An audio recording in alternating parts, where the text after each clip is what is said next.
Hello friend.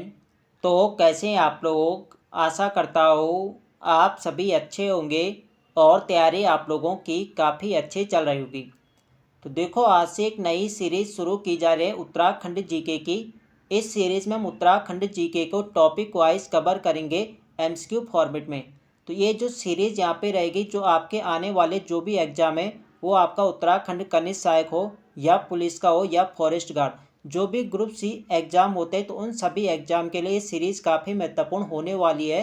तो आप लोग आज की क्लास को शुरू से अंत तक ज़रूर देखेगा, आपको आने वाले एग्ज़ाम में काफ़ी हेल्प मिलेगी। तो आज का जो हमारा टॉपिक रहेगा ये रहेगा उत्तराखंड के प्रतीक चिन्ह। तो इनसे संबंधित यहाँ पे प्रश्न यहाँ पे रहेंगे। तो आज की क्लास को हम शुरू करते हैं बिना किसी देरी के। पहला प्रश्न यहाँ पे देखेंगे, किस वर्ष उत्तराखंड शासन द्वारा प्रतीक चिन्हों का निर्धारण किया गया। तो यहाँ पे आप लोग ऑप्शन देख सकते हैं। सही आंसर है ऑप्शन बी 2001। 2001 में उत्तराखंड शासन द्वारा प्रतीक चिन्हों का निर्धारण किया गया था। बी यहाँ पे सही आंसर हो जाएगा। देखो, उत्तराखंड राज्य का जो गठन हुआ था 9 नवंबर 2000 को। और उसके बाद जो उत्तराखंड शासन यानी जिन प्रतीक चिन्हों का शासकीय कार्य में प्रयोग किया जाता है तो उनके लिए जो प्रतीक चिन्हों का निर्धारण किया गया था ये किया गया था 2001 में। अगला प्रश्न यहाँ पे देखेंगे, निम्न में से उत्तराखंड राज्य का राज्य खेल क्या है। तो इजी प्रश्न है। उत्तराखंड का राज्य खेल है फुटबॉल। इसका सही आंसर है ऑप्शन सी। सी यहाँ पे सही आंसर है। फुटबॉल को राज्य खेल कब घोषित किया गया था। तो ये किया गया था 2011। डेट भी आपको ध्यान रखना है, 11 अगस्त 2011 को फुटबॉल को राज्य खेल घोषित किया गया था। ये आपको ध्यान रखना है। अगला प्रश्न यहाँ पे देखेंगे, उत्तराखंड शासन द्वारा फुटबॉल को राज्य खेल किस वर्ष घोषित किया गया। तो ये किया गया था 2011 में। ऑप्शन डी यहाँ पे सही आंसर है। अगला प्रश्न यहाँ पे देखेंगे, निम्न में से उत्तराखंड की राज्य भाषा है। तो उत्तराखंड की जो राज्य भाषा है वह है हिंदी व और संस्कृत।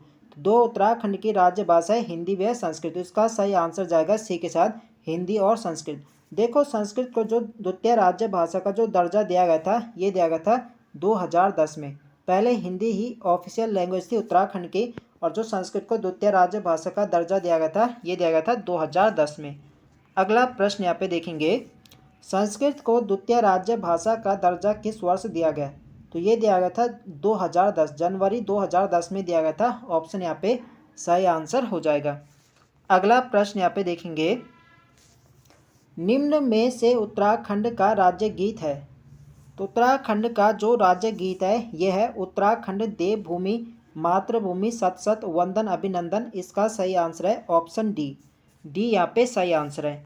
अगला प्रश्न यहाँ पे देखेंगे, उत्तराखंड राज्य गीत के लेखक कौन है। तो उत्तराखंड राज्य गीत जो हमारा है उत्तराखंड देवभूमि सत सत वंदन, इसके जो लेखक है यह है हेमंत बिष्ट। इसका सही आंसर है ऑप्शन बी। बी यहाँ पे सही आंसर है। हेमंत बिष्ट के द्वारा लिखा गया राज्य गीत, ये आपको ध्यान रखना है। अगला प्रश्न देखेंगे, राज्य गीत चयन समिति के अध्यक्ष कौन है। देखो, जब उत्तराखंड राज्य गीत को अपनाया गया था 2016 में तो उसके लिए जो यहाँ पे समिति बनाई गई थी ये बनाई गई थी। तो उसके जो यहाँ पे अध्यक्ष थे वो थे लक्ष्मण सिंह बटोई। तो इसका जो सही आंसर होगा ये होगा ऑप्शन ए। जब राज्य गीत का चयन किया गया था 2000, पूछा जाता कि राज्य गीत को कब अपनाया गया था, तो ये अपनाया गया था 2016 में। तो उसके लिए एक समिति बनाई गई थी। तो समिति के लिए जो अध्यक्ष थे वो थे लक्ष्मण सिंह बटोई। ये आपको ध्यान रखना है। अगला प्रश्न देखेंगे, उत्तराखंड राज्य गीत को कब मान्यता दी गई। तो अभी मैंने आपको बताया था कि 2016 में राज्य गीत को मान्यता मिली थी। और कब अपनाया गया था राज्य गीत को, तो ये अपनाया गया था 6 फरवरी 2016 को। इसका सही आंसर जाएगा सी के साथ। तो सी यहाँ पे सही आंसर हो जाएगा। अगला प्रश्न देखेंगे, उत्तराखंड राज्य गीत में किसने अपनी आवाज़ दी। तो उत्तराखंड राज्य गीत में जो अपनी आवाज़ दी थी ये दी थी नरेंद्र सिंह नेगी और अनुराधा निराला। इसका सही आंसर जाएगा डी के साथ, बी और सी दोनों। डी यहाँ पे सही आंसर हो जाएगा। अगला प्रश्न देखेंगे, हेमंत बिष्ट जी किस कार्य से जुड़े हैं। तो देखो, हेमंत बिष्ट के द्वारा ही राज्य गीत लिखा गया था और उनका जो संबंध है यह है शिक्षक। ये क्या है, पेशे से अध्यापक हैं। ये आपको ध्यान रखना है। ऑप्शन यहाँ पे सही आंसर हो जाएगा। अगला प्रश्न देखेंगे, राज्य गीत की अवधि कितने मिनट है? तो जो हमारा राज्य गीत है उत्तराखंड देवभूमि मातृभूमि सशत वंदन, इसकी जो गायन की अवधि कितने मिनट की है? तो यह 9 मिनट की। इसका जो सही आंसर होगा ये होगा ऑप्शन डी। 9 मिनट यहाँ पे है नहीं तो क्या होगा? डी यहाँ पे हो जाएगा। तो आपको ध्यान रखना है जो राज्य गीत है इसकी गायन की अवधि क्या है? 9 मिनट। अगला यहाँ पे देखेंगे, शासकीय कार्यों में निम्न में से किस चिन्ह का प्रयोग किया जाता है? तो शासकीय कार्यों में प्रयोग किया जाता है राज्य चिन्ह का प्रयोग। इसका सही आंसर होगा ऑप्शन ए। ये यहाँ पे सही आंसर हो जाएगा। अगला प्रश्न देखेंगे, राजकीय चिन्ह में कितनी पर्वत चोटियाँ दिखाई गई है? तो जो हमारा राजकीय चिन्ह है इसमें 3 पर्वत चोटियाँ उसमें दिखाई गई है और उसके नीचे 4 गंगा की लहरें दिखाई गई। गंगा की लहरें पूछी जाए तो गंगा यानी 4 लहरें हैं, और पर्वत चोटियाँ पूछे तो पर्वत चोटियाँ कितने? 3। अगला देखेंगे, राजकीय चिन्ह में अशोक की लाट किस चोटी पर अंकित है? तो अशोक की जो लाट है आपकी किस वाली चोटी पर अंकित है? तो यह बीच वाली चोटी पर। इसका सही आंसर होगा ऑप्शन बी। बी यहाँ पे सही आंसर है। अगला यहाँ पे देखेंगे, राजकीय चिन्ह में पर्वत चोटियों के नीचे गंगा की कितनी लहरों को दर्शाया गया है? तो मैंने अभी आपको बताया पर्वत की चोटें इसमें कितने? 3 है, और गंगा की जो लहरें हैं उसमें दर्शाए गए तो गंगा की लहरें उसमें 4 लहरें दर्शाई गई है। ये आपको ध्यान रखना है। अगला प्रश्न देखेंगे, राजकीय चिन्ह किस रूप में है? तो जो हमारा राजकीय चिन्ह है वो किस रूप में? आपने देखा होगा शासकीय कार्य में इसका प्रयोग किया जाता है। इस प्रकार का हमारा राजकीय चिन्ह है तो उसका जो आकार है वह है समचतुर्भुज आकार का। इसका सही आंसर होगा ऑप्शन सी। सी यहाँ पे सही आंसर है। अगला प्रश्न देखेंगे, सत्यमेव जयते किस उपनिषद से लिया गया है? तो सत्यमेव जयते जो लिया गया है ये लिया गया है मुंडकोपनिषद से। इसका सही आंसर है ऑप्शन बी। बी यहाँ पे सही आंसर है। अगला देखेंगे, हिमालय का मस्क डियर किसे कहा जाता है? हिमालय का मस्क डियर कहा जाता है कस्तूरी मृग को। ऑप्शन सी यहाँ पे सही आंसर है। कस्तूरी मृग क्या है? तो उत्तराखंड का क्या है? राज्य पशु है। अगला देखेंगे, राज्य पशु कस्तूरी मृग का वैज्ञानिक नाम क्या है? तो इसका वैज्ञानिक नाम है मास्कस काइसोगास्टर। इसका सही आंसर है ऑप्शन ए। ए यहाँ पे सही आंसर है।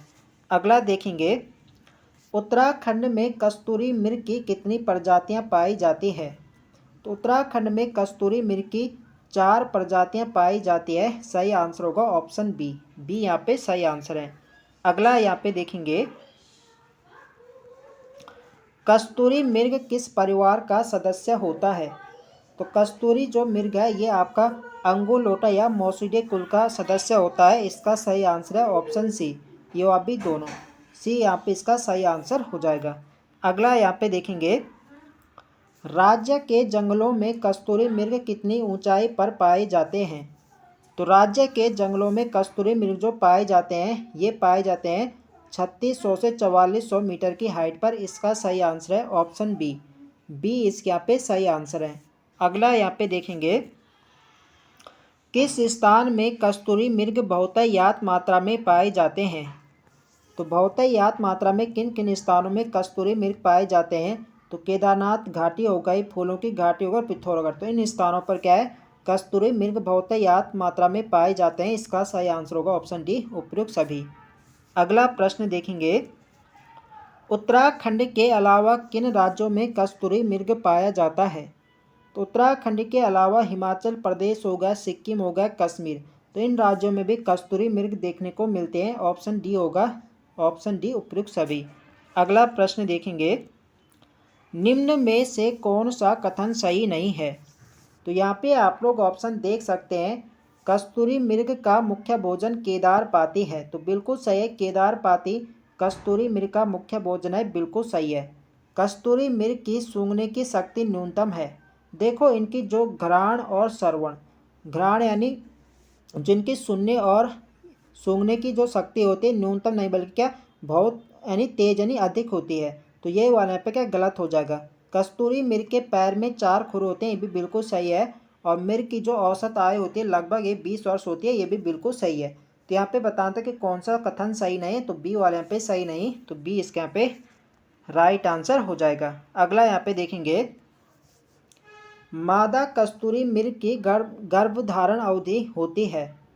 तो मादा कस्तूरी मृग की जो गर्भधारण अवधि होती है ये होती है 6 माह। इसका सही आंसर आपका ऑप्शन सी यहाँ पे सही आंसर है। देखो फ्रेंड्स, वीडियो पसंद आ रही तो फ्रेंड्स वीडियो को लाइक करें, शेयर करें और जो लोग चैनल पर नए हैं चैनल को सब्सक्राइब करें। अगला प्रश्न है हमारा, कस्तूरी मृग अपनी आत्मरक्षा के लिए किसका उपयोग करते हैं? तो आत्मरक्षा के लिए इनके नुकीले दांत होते हैं जो बाहर की तरफ आए होते हैं, तो इनका प्रयोग ये आत्मरक्षा के लिए करते हैं, ये आपको ध्यान रखना है। तो इसका सही आंसर होगा आपका ऑप्शन ए, ये इसके यहाँ पे सही आंसर है। अगला यहाँ पे देखेंगे, नीचे दिए गए कथनों में से असंगत कथन चुनिए। तो यहाँ पे आप लोग देख सकते हैं कस्तूरी मृग अपना निवास स्थान छोड़ता है, तो पहले यहाँ पे गलत हो जाए। देखो जो कस्तूरी मृग होते हैं ये अपना निवास स्थान नहीं छोड़ते हैं, ये आपको ध्यान रखना है। तो पहले ही इसके यहाँ पे क्या गलत हो जाएगा। बाकी यहाँ पे देखेंगे, कस्तूरी मृग को जुगाली करने वाला मृग कहा जाता है, ये भी बिल्कुल सही है। मृग का रंग भूरा एवं उसमें काले पीले रंग के धब्बे पाए जाते हैं, ये भी बिल्कुल सही है। तो यहाँ पे असंगत बताना था, तो असंगत कौन सा होगा? पहला। अगला देखेंगे, किस मृग से कस्तूरी रसायन प्राप्त किया जाता है? देखो जो कस्तूरी होती है, एक यहाँ पे क्या होता है, एक रसायन ये होता है जो कि क्या है, केवल कस्तूरी मृग, जो कस्तूरी केवल जो नर मृग होते हैं, नर मृग से केवल कस्तूरी प्राप्त की जाती है, काफ़ी सुगंधित होती है, जिनका प्रयोग क्या है, इत्र बनाने में भी किया जाता है। तो ये यहाँ पे क्या होता है, कस्तूरी के जो यहाँ पे नाभि होती है वहाँ पे एक गांठ नुमा थैले होते हैं जिसका ऑपरेशन करके निकाला जाता है, ये आपको ध्यान रखना है। तो केवल ये क्या है, नर मृग में पाया जाता है, इसका सही आंसर होगा आपका ऑप्शन बी।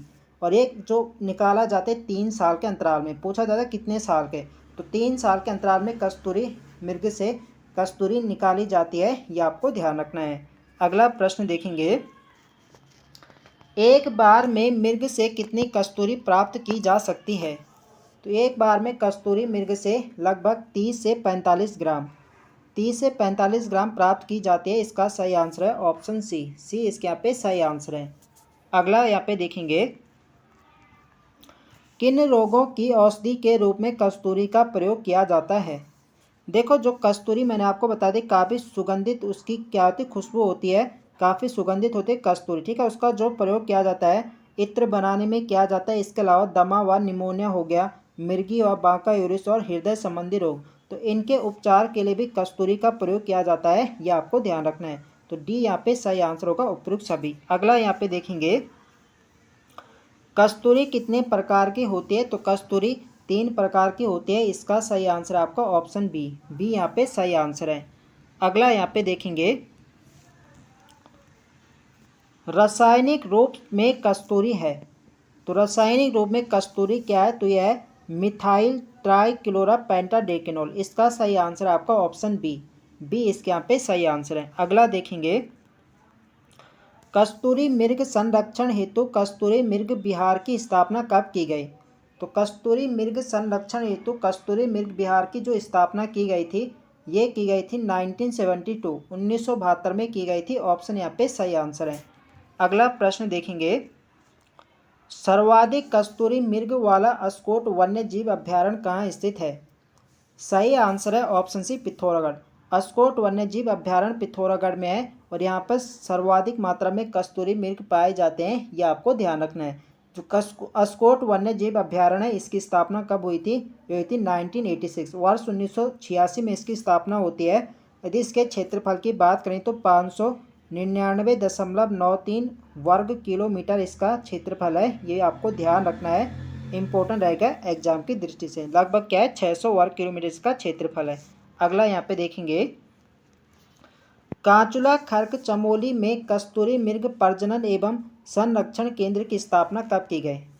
तो कांचुला खर्क जो है आपके चमोली जनपद में, और इसकी जो स्थापना की गई थी ये की गई थी वर्ष 1982 में, ऑप्शन यहाँ पे सही आंसर है। आखिर ये कांचुला खर्क क्या है? तो ये कस्तूरी मृग प्रजनन एवं संरक्षण केंद्र है, ये आपको ध्यान रखना है।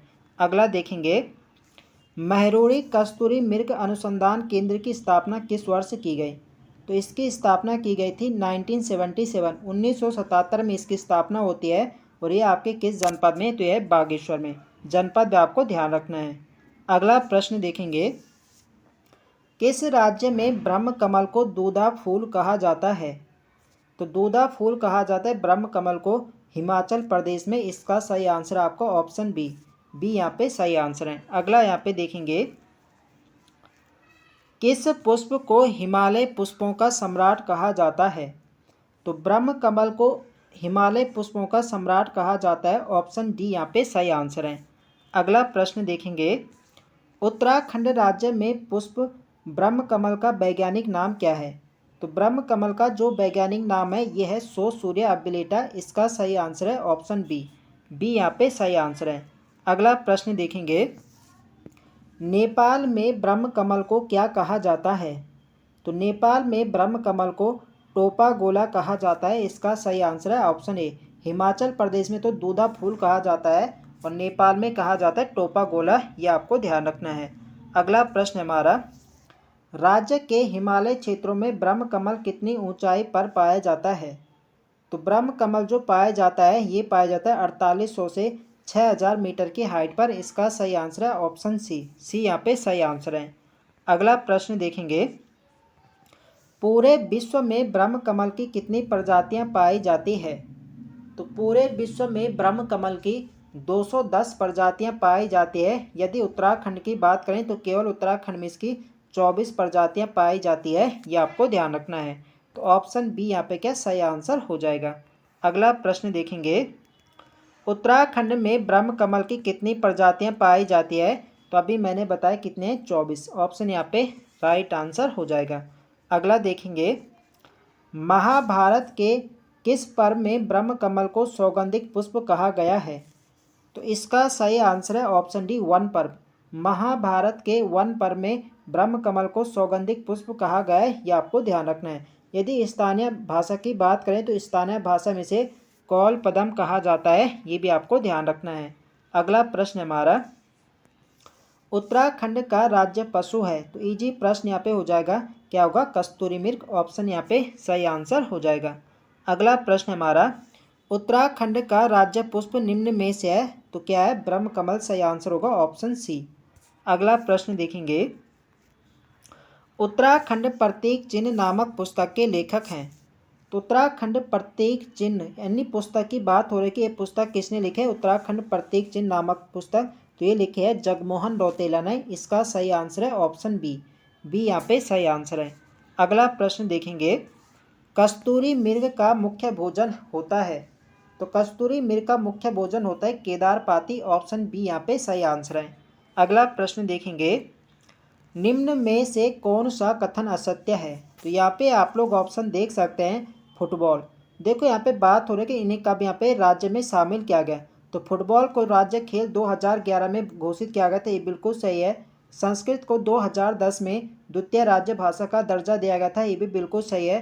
ढोल 2016 नहीं बल्कि ढोल को राज्य का वाद्य यंत्र 2015 में घोषित किया गया था। और कॉमन पिकॉक जो है इसे 2016 में राज्य तितली घोषित किया गया था। ये भी बिल्कुल सही है।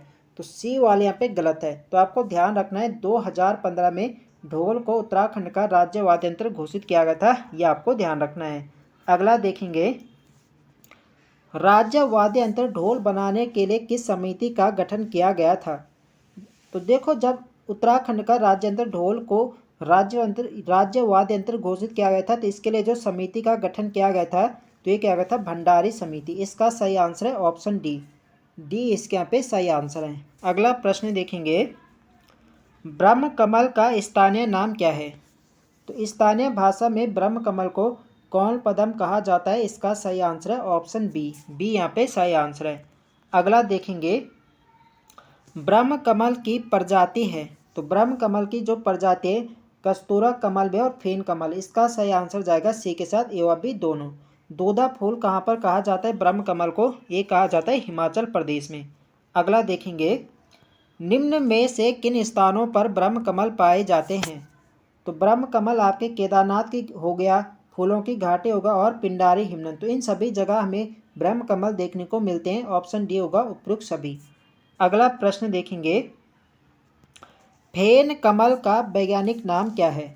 तो फेन कमल जो है ये ब्रह्म कमल की एक प्रजाति है और इसका जो वैज्ञानिक नाम है यह सोसूरिया ग्रामिनीफोलिया।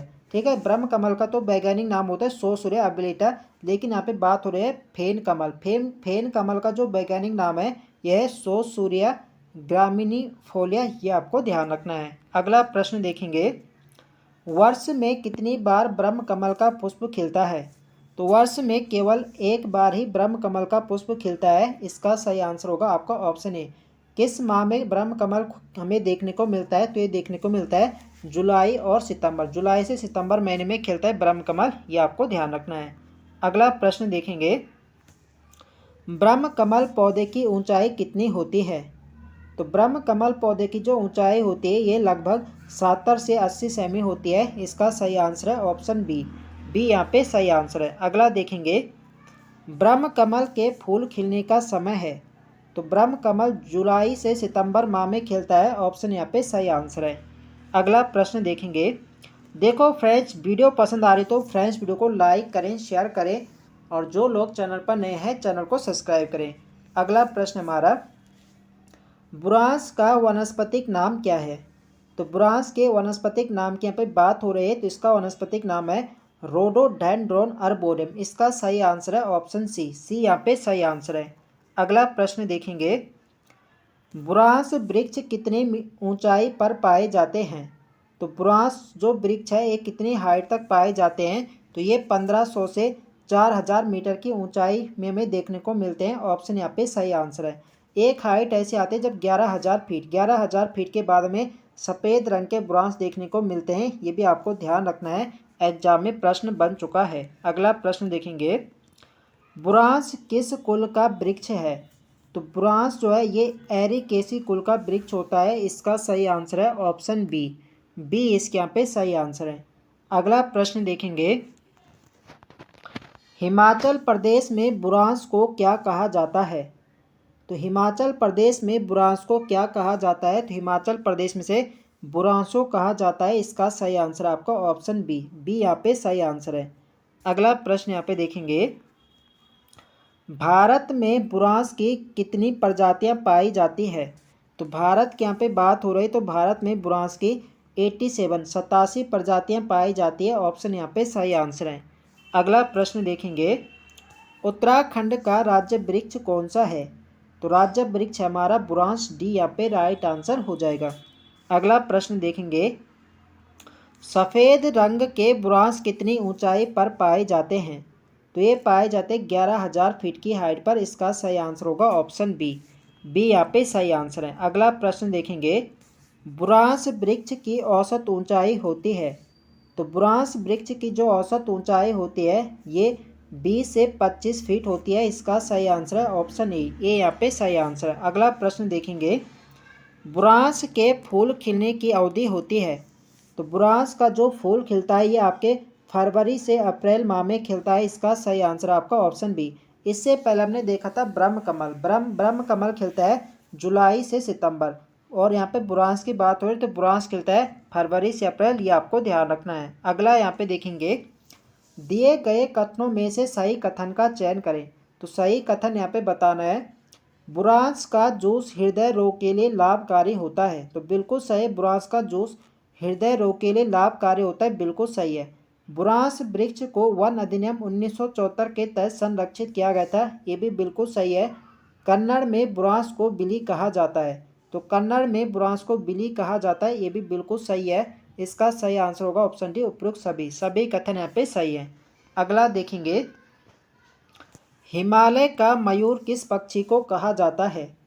तो हिमालय का मयूर कहा जाता है मोनाल को। बी यहाँ पे सही आंसर है। अगला प्रश्न देखेंगे, मोनाल पक्षी का वैज्ञानिक नाम होता है? सही आंसर है ऑप्शन ए, लोफोफोरस इम्पीजेनस। तो मोनाल का जो वैज्ञानिक नाम है यह है लोफोफोरस इम्पीजेनस। ऑप्शन यहाँ पे सही आंसर है। मोनाल किस प्रजाति का पक्षी है? तो मोनाल जो पक्षी है ये आपका फैजेंट कुल का पक्षी होता है। इसका जो सही आंसर होगा ये होगा ऑप्शन डी। डी यहाँ पे सही आंसर है। तो फैजेंट प्रजाति का होता है मोनाल, ये आपको ध्यान रखना है। अगला देखेंगे, उत्तराखंड का राज्य पक्षी कौन सा है? तो इजी प्रश्न है, क्या होगा? मोनाल। बी यहाँ पे सही आंसर हो जाएगा। अगला देखेंगे, मोनाल की प्रजातियां हैं। तो उत्तराखंड में जो मोनाल की प्रजातियां पाई जाती है ये पाए जाते 4। तो कौन कौन से हैं? तो एक है आपकी इपेलस हो गए, स्केलेटरी हो गए, ल्यूरी हो गए और लूफोफोरस एंस हो गए। तो ये 4 प्रजाति उत्तराखंड में पाए जाते हैं। तो इसका सही आंसर होगा ऑप्शन डी, उपरोक्त सभी। अगला देखेंगे, हिमालयी क्षेत्रों में मोनाल पक्षी कितनी ऊंचाई वाले वनों में पाए जाते हैं? तो मोनाल पक्षी 2500 से 5000 मीटर की हाइट पर पाई जाती है। ऑप्शन यहाँ पे सही आंसर है। अगला प्रश्न देखेंगे, हिमाचल प्रदेश में मोनाल पक्षी को क्या कहा जाता है? हिमाचल प्रदेश में मोनाल को नीले गुरु कहा जाता है। ऑप्शन सी यहाँ पे सही आंसर है। अगला देखेंगे, मोनाल को स्थानीय भाषा में क्या कहा जाता है? तो स्थानीय भाषा में मोनाल को मुनाल या मुनाल कहा जाता है। इसका सही आंसर होगा ऑप्शन सी, यह भी दोनों। अगला प्रश्न देखेंगे, मोनाल पक्षी में प्रजनन क्रिया वर्ष में कितनी बार होती है? तो वर्ष में जो प्रजनन क्रिया मोनाल में होती है ये वर्ष में 2 बार होती है। इसका सही आंसर है ऑप्शन ए। इसके यहाँ पे सही आंसर है। अगला यहाँ पे देखेंगे, मोनाल पक्षी का प्रिय भोजन क्या है? तो मोनाल पक्षी का जो प्रिय भोजन है यह आलू। आलू की फसल को काफ़ी नुकसान पहुंचाती है मोनाल। इसका सही आंसर जाएगा सी के साथ। अगला देखेंगे, उत्तराखंड में वन्य जीव संरक्षण बोर्ड ने सर्वप्रथम मोनाल पक्षी की गणना कब कराई थी? तो ये कराई थी 2008। इसका सही आंसर होगा ऑप्शन बी, 2008 में गणना कराई थी। बी यहाँ पे सही आंसर है। अगला देखेंगे, निम्न पक्षियों में से उत्तराखंड का राज्य पक्षी कौन सा है? तो इजी प्रश्न यहाँ पर हो जाएगा मोनाल। डी सही आंसर हो जाएगा। अगला देखेंगे, कौन सा कथन सही नहीं है? तो यहाँ पे बताना है कि कौन सा सही नहीं है। मोनाल पक्षी घोंसला बनाती है। देखो जो मोनाल पक्षी है घोंसला नहीं बनाती, बल्कि क्या है, ये पेड़ के जो यहाँ पे छिद्र होते हैं उनमें यहाँ पे अंडे देते हैं, ठीक है। और ये क्या अपना क्या घोंसला नहीं बनाती है। नर मोनाल के सिर पर मोर की भांति कलगी होती है। तो बिल्कुल सही है। जो यहाँ पे नर मोनाल जो होता है इसके सिर पर मोर की भांति कलगी होती है, ये बिल्कुल यहाँ पे सही है। अब मोनाल सर्वाधिक मात्रा में केदार घाटी में पाए जाते हैं, ये भी बिल्कुल सही है। तो यहाँ पे बताना था कि कौन सा सही नहीं, तो ऑप्शन यहाँ पे सही आंसर होगा। मोनाल पक्षी घोंसला नहीं बल्कि क्या है, ये किसी पेड़ के छिद्र में अंडे देती है, ये आपको ध्यान रखना है। अगला देखेंगे, कॉमन पीकॉक को राज्य तितली कब घोषित किया गया? तो उत्तराखंड की राज्य तितली कॉमन पीकॉक। अब इसका संशोधित नाम जो है वह है बोली बेडन पीकॉक, ये आपको ध्यान रखना है। तो जो कॉमन पीकॉक है इसे राज्य तितली घोषित किया गया था। कब किया गया था? ये किया गया था 7 नवंबर 2016। इसका सही आंसर है ऑप्शन ए। यहाँ पे सही आंसर है। अगला देखेंगे, हिमालयी क्षेत्रों में कॉमन पीकॉक कितनी फीट की ऊंचाई पर पाई जाती है? तो हिमालय क्षेत्रों में कॉमन पीकॉक 7000 की फीट की ऊंचाई पर पाई जाती है। ऑप्शन सी यहाँ पे सही आंसर है। अगला देखेंगे, किस वर्ष लिम्का बुक में कॉमन पीकॉक को भारत की सबसे सुंदर तितली का खिताब मिला था?